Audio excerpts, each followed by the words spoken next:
종합제 TV 시청자 여러분 안녕하십니까? 2020년 6월 9일 오전 9시입니다. 오늘 오전에 북한이 조선중앙통신을 통해서 오늘 정오부터 남북 연락선을 전부 다 차단하겠다고 발표를 했습니다. 중앙통신은 북남 사이의 모든 통신 연락선을 완전 차단해버리는 조치를 취함에 대하여라는 제목의 보도를 통해서 오늘 정오부터 자기들 말로입니다. 북남 공동연락사무소를 통해 유지해 오던 북남 당국 사이의 통신연락선, 북남 군부 사이의 동서해 통신연락선, 북남 통신시험연락선, 노동당 중앙위원회 본부청사와 청와대 사이의 직통통신 연락선을 완전 차단 폐기하게 된다고 보도를 했습니다. 통신은 김정은의 여동생 김여정 제1부부장과 노동당 김영철 당 중앙위 부위원장이 지난 8일 대남 사업 부서 사업 총화회의를 한 끝에 이런 결론을 내렸다고 했습니다. 이 통신은 또 김여정과 김영철이 온갖 대남 공격을 한 내용을 소개를 했습니다. 김영철이가 김여정과 함께 대남 사업을 철저히 대적 사업으로 전환해야 한다는 점을 강조하면서 배신자들과 어쩌고저쩌고 이렇게 이야기했습니다. 이게 중요하네요. 대남 사업을 대적 사업으로 앞으로 북한 노동당 정권이 대한민국 문재인 정권을 적으로 간주하고 모든 역량을 직결시키겠다. 이런 이야기입니다. 이어서 남조선 당국과 더 이상 마주 앉을 일도 논의할 문제도 없다는 결론에 도달했다. 남조선 것들과의 일체 접촉 공간을 완전 격폐하고 아주 한자를 쓰네요. 한자. 북한도 한자 가르칩니다. 한국보다도 그 점에서는 더 나을지 몰라요. 불필요한 것들을 없애버리기로 결심한 첫 단계 행동이다. 그럼 다음 단계도 있다는 이야기인데, 통신은 또 다른 문제도 아닌 그 문제에서만은 용서나 기회란 있을 수 없다. 반드시 그 대가를 치르게 해줘야 한다. 우리는 최고 존엄만은 그 무엇과도 바꿀 수 없으며 목숨을 내대고 사수할 것이다. 이게 그 이유입니다. 왜 이렇게 극단적인 조치를 취하느냐. 최고 존엄을 모욕했다는 겁니다. 김정은을 모독했다는 건데, 그건 아마 우리가 탈북자들 중심으로 북한에 풍선 보내는데 따라붙은 전단지에 김정은을 공격하는 내용이 있었다는 것을 애둘러 이야기한 것으로 보입니다. 최고존엄 이야기가 나와서 니 말인데, 박근혜 정부 때 우리 통일부가 멋진 논평을 발표한 적이 있습니다. 북한의 최고존엄이 한 사람 있다면 대한민국에는 최고존엄이 5천만 명입니다. 5천만 명의 최고존엄이다. 한 사람 한 사람이 다 최고존엄이다.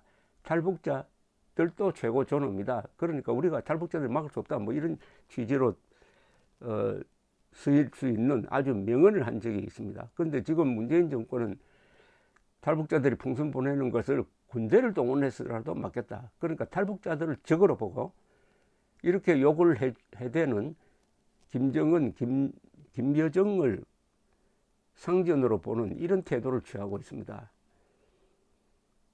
자, 이렇게 한 다음에 이렇게 하면 어떻게 되느냐. 더구나 제일 중요한 게 남북군사합의서, 일방적으로 우리에게 불리한 남북군사합의서가 운용이 되려면 통신선이 있어야 됩니다. 그것을 끊어버리겠다고 하면은 남북군사합의서 파기를, 실효를 의미하는 거죠. 실효 됐으면 좋겠어요. 남북군사합의서에 보면은 이미 북한이 먼저 위반을 해가지고 사실은 실효시키고 있습니다.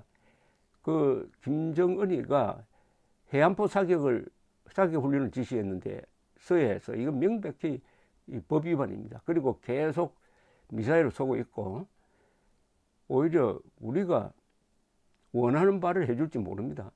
더구나 우리가 전쟁에서 항복하지도 않았는데 이 수도권 상공에 우리 공군기를 띄우지 못하도록 한 게 바로 이 군사합의서입니다. 이정문서라고 이미 예비역 장성들이 규정한 것인데, 더구나 이것을 폐기하지 않으면은 당시 송영무 국방장관, 그것을 집행하는 그 다음 국방장관, 즉 정경두 국방장관을 고발하겠다고 했고, 실제로 그렇게 했습니다. 고발하겠다고 했습니다. 자, 이렇게 왜 이렇게 하느냐, 다음 단계가 뭐냐는 것인데, 이거는 지금 약한 한국을 때려가지고 미국에 어떤 암시를 보내는 것이라고 볼 수가 있습니다. 그러니까 미국 트럼프 대통령을 압박하기 위한 도발을 준비를 하고 있는데, 그 전 단계로 한국을 치는 거죠. 한국의 손발을 묶어놓고 그 다음에 도발을 하는데, 이 도발이 뭐냐, 연평도 포격과 같은 국제적 도발도 가능할 것이고, 아마 SLBM 잠수함 발사 미사일 시험, 더 나가면은 ICBM 장거리 미사일 발사 시험까지도 염두에 둔 중대한 도발을 지금 준비하고 있다는 이야기죠. 즉 그 이야기를 이미 했습니다.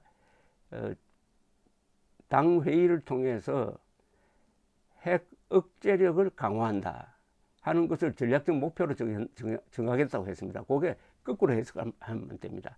핵 억제력 강화는 자신들의 핵무력을 강화하는 조치를 취하겠다. 이번에는 완전한 핵 보유국으로서의 마침표를 찍겠다.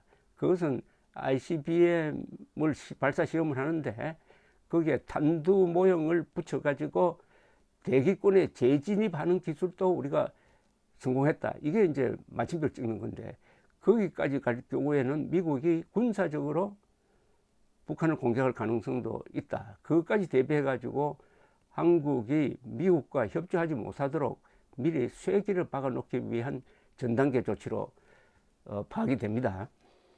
그러니까 이게 절대 처음이 아닙니다. 그리고 이게 뭐 신경질이 나서 이렇게 하는 것도 아니고, 남대로 김정은이가 구성하고 있는 한반도에 관한 대전략이 있죠. 그것은 문재인 정권을 굴복시키고 한 걸음 더 나가서 대한민국을 공산화시켜서 자기들 말대로 한반도 전체를 김일성주의 세상으로 만든 다음에 이른바 백두혈통이 영구 집권한다, 이렇게 되어 있습니다. 영구 집권한다. 지금 북한에서 가장 중요한 유일사상 확립을 위한 10대 원칙, 그걸 잘 개정을 해가지고 앞으로는 김정은만이 대를 이어서, 김정은 그 집안만이 대를 이어서 북한을 통치할 수 있도록 이렇게 바꿔놓았습니다. 완벽한 세습 왕조체제로 바꿔놓았습니다. 따라서 김여정이가 저렇게 설치는데, 김여정은 후계자가 아닌 걸로 봐야 됩니다.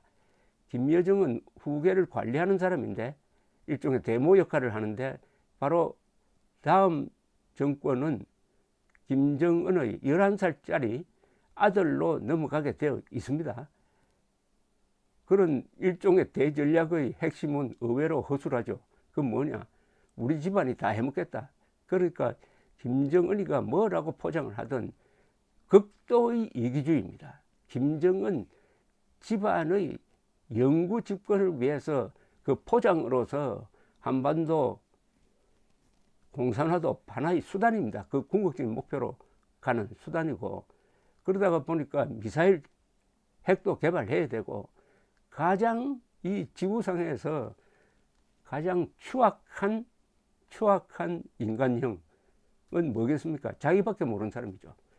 자신을 한 사람을 위해서 전체를 굶주리게 만들 수 있는 그런 점에서 스탈린이나 모택동과는 비교가 안 되는 이 지구가 만들어낸 최악의 존재가 지금 김정은이라는 저 악동의 모습으로 나타나 있습니다. 그보다 더 어떻게 보면 도덕적으로 못하다고 한다면 문재인 정권이겠죠. 할 말을 못하고 실력이 있으면서도 굴종하고, 그러면서도 김정은에 분노하는 사람들을 적으로 몰고, 이런 판국에 김정은이가 결국은 남북관계의 모든 통신선을 끊겠다, 이렇게 나왔을 때, 그러면은 문재인 정권의 카드는 뭐냐? 고맙다고 할 것이냐? 아니면은 북한에 퍼주는 이런 행동을 미국의 만류를 무시해버리고 해가지고 잘 보이려고 할 것이냐. 그랬을 때 김정은이가 받아줄 거냐. 굽히면 더 바른다 하는 게 지금 김정은이가 보여주고 있는 공산당의 전형적인 모습이죠. 어쨌든 한반도에 다시 전운이 감돌지 모른다는 그런 예측을 불러일으키는 조치입니다. 문제는 문재인 정권이 거기에 대응할 아무런 자세를 보이지 않고 있다는 점입니다. 경제력에서 50대 1의 능력을 가진 대한민국 대통령이라는 생각을 하지 않고 남쪽 대통령이라고 하면서 아들뻘 되는 김정은을 민족의 지도자로 축혀 세워준 2018년 9.17 그 유명한 연설이 다시 생각납니다. 그 연설문을 한번 읽어보시기를 권합니다. 감사합니다.